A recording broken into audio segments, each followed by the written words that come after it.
بسم اللہ الرحمن الرحیم۔ آج ہم پڑھ رہے ہیں مرفوع نمبر 7، ما ولا مشابہ بلیسا کا اسم۔ ما ولا دو حروف ہیں جو ما اور لا ہیں، یہ عمل کرنے میں لیسا کے مشابہ ہوتے ہیں، اس لیے ان کو مشابہ بلیسا کہتے ہیں۔ ما اور لا مشابہ بلیسا بھی مبتدا اور خبر پر داخل ہوتے ہیں، یعنی جملہ اسمیہ سے پہلے آتے ہیں۔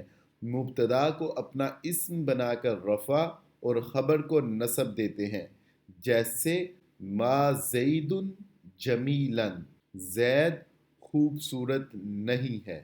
ہم پہلے بھی پڑھ چکے ہیں کہ ایک ہوتا ہے جملہ فعلیہ، ایک ہوتا ہے جملہ اسمیہ۔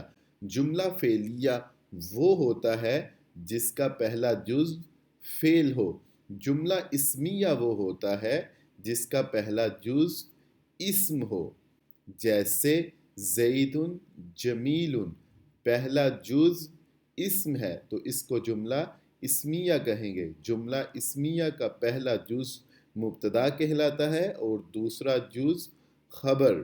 ما اور لا مشابہ بلیسا مبتدا اور خبر یعنی جملہ اسمیہ پر داخل ہوتے ہیں، جملہ اسمیہ سے پہلے آتے ہیں، جیسے زید جمیل، جملہ اسمیہ سے پہلے ما مشابہ بلیسا آیا تو اس نے زید کو رفع اور جمیل کو نصب دے دیا۔